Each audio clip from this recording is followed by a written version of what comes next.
Do you know the humiliation that St. John had to go through in order to prove the authenticity of his religious vocation?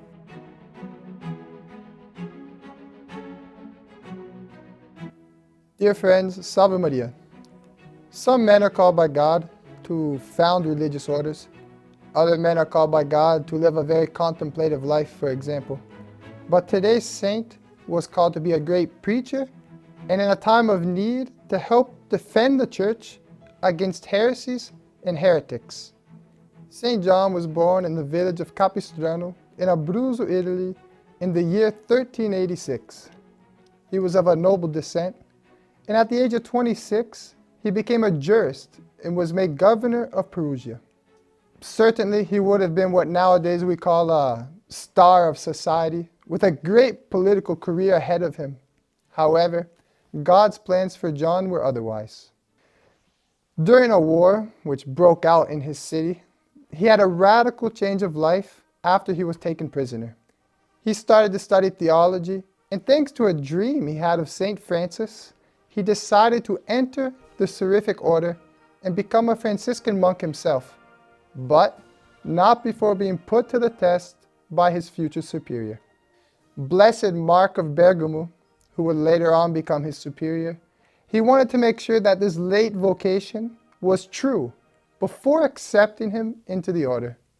What did he ask John to do?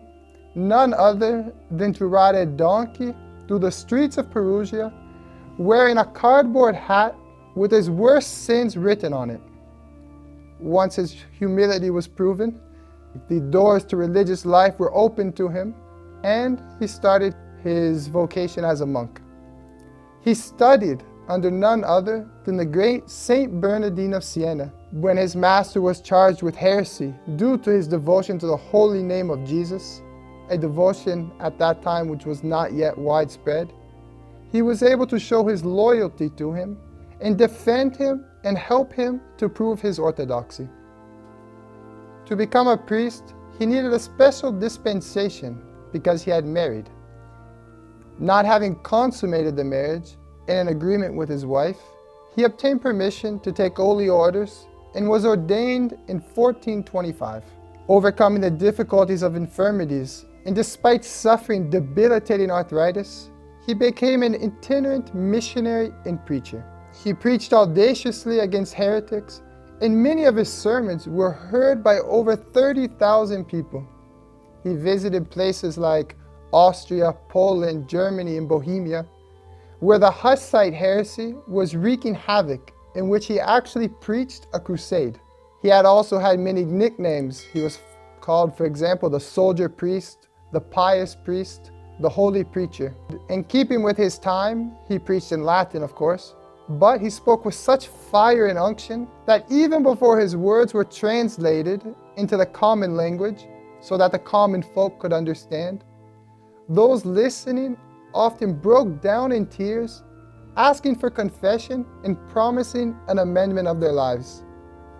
Just seeing a man of God who practiced what he preached and being in his presence was enough for them to change their ways of living. One time, a single sermon by him in the city of Leipzig brought 120 university students into the religious life.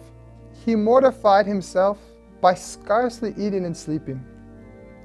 One of his contemporaries describes him: small, old, dry, thin, wasted, nothing but skin and bones, always cheerful and tireless. He used to resolve the most difficult questions to the satisfaction of both the simple and the erudite.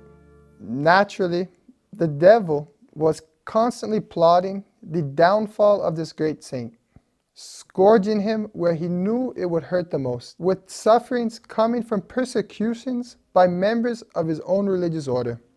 Several friars, headed by one Matthias Doering, accused him of restless, rebellious vainglory, ambition, and pride, overlooking the deep humility that led him to reject the episcopal mitre of Chieti offered by Pope Martin V and that of Aquila offered by Pope Eugenio IV. Did St. John of Capistrano slow down in old age? No. At the age of 70, he led a crusade against the Ottoman Empire. The situation for the Christian world was drastic. The Turks had conquered Constantinople in 1453, and their plan to enter Hungary by order of Mehmed II, invading Serbia with over 100,000 men in the year 1455. The Catholics were lacking resources, and so St. John and other friars took it upon themselves to organize the defense. That is why St. John of Capistrano is sometimes represented with armor and a sword. Traveling through Eastern Europe, he successfully gathered 35,000 volunteers. The troops gathered in Belgrade, the last European stronghold that opposed the entrance of the Ottomans. It was July of 1456.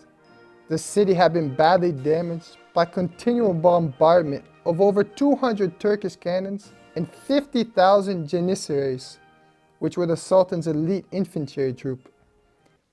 This is the moment when St. John of Capistrano, by then an old man, let us not forget, after sneaking in to the surrounded city, he took up a banner emblazoned with a cross, and crying out the holy name of Jesus, he began his speech to rally the Catholics using the words of St. Paul. He who began a good work in you will complete it. And then he went at the head of the troops in a counterattack, pronouncing, "Mighty believers, all to defend our holy religion." The impetus of the Christians was such that the enemy suffered 25,000 casualties, and Mehmed II himself was wounded. Christian army officers even claim that this friar has more authority over our soldiers than the head of the nation himself. St. John of Capistrano, he died from an epidemic on October 23, 1456, at the age of 70, in Slovenia, the present-day Croatia. Let us raise our hearts and souls to St. John of Capistrano and ask for his intercession, so that in our present-day crusade, we may also be great warriors of Christ, just as he was during his time. Salve Maria. If you like this video, press the like button and leave a comment below. Don't forget to subscribe to the channel and activate the notification bell so you won't miss any of our videos.